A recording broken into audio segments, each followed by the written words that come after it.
Mrs. Gandhi, how tense is the situation on your frontiers with Pakistan? It's very serious indeed.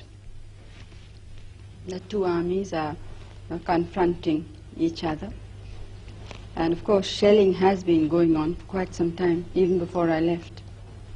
Do you really think it's possible that Pakistan would attack India with their present internal situations? Well, when there is the sort of chaos which they obviously have, they may take desperate action and feel that an external enemy might unite some of the people there. What about you? Is there a situation in which you might attack Pakistan? Well, I hope not. India has always tried to be on the side of peace and negotiations and so on. But of course we can't endanger our security in any way. Do you frankly expect to see war with Pakistan soon? It does look to many people as if it's inevitable. I don't think one can really give an answer to a question of this kind. But as I said, we are trying everything possible to prevent it. Why have you not felt able to agree, as the Pakistani president has, and he suggested it, that you should withdraw some troops from your frontiers? Pakistan, as I moved its troops forward, a considerable time before we did. Now, while they were there on our border, nobody raised any question that this would be endangers peace, it endangers our country. Now, when we felt compelled to, in the interest of our defense, the whole world seems to have woken up. Now, it seems a very unrealistic situation to me.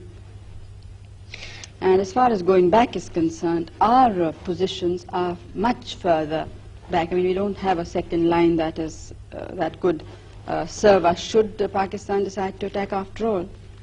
So it would not be, I don't think I would be doing my duty to the country and to the people if we would agree. And one thing you must remember is that we have never attacked anybody, but we have been attacked 3 times. But do you support the Bangladesh guerrillas? Do you support a separate state in East Pakistan? You see, it's not a question of supporting or not. The question is what is likely to happen. I don't think we can shut our eyes to the situation in a neighboring state. I think, and I personally think that most of the world believes this, so they may not be willing to say it out openly, that Pakistan as it existed can never be the same again. But don't you think the situation on your frontiers might be less dangerous if you personally were to meet Yahya Khan, so that you understood each other's positions more clearly? Have you read some of Yahya Khan, the president's speeches and interviews? Yes. Well, and do you still think it would serve a useful purpose? Maybe you would understand each other's positions on the frontier better. You'd understand why your troops are stationed there. No, I understand it perfectly well. There's absolutely no doubt in my mind. Our troops are stationed there because we were threatened by the military regime of Pakistan. In no uncertain words, there has been a situation of indirect aggression.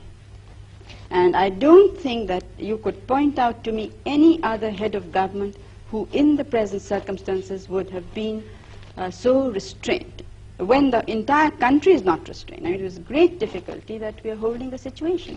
And then what we get outside is to equate us with a government which has killed more than 1 million people, which has created conditions of barbarity which I don't think the world has very seldom seen. Perhaps against the Jews in Hitler's time, but I don't think in any other time of history has this sort of thing been witnessed. Do you see yourself somehow being drawn into this, being involved in this in some way that you might have to intervene in East Pakistan?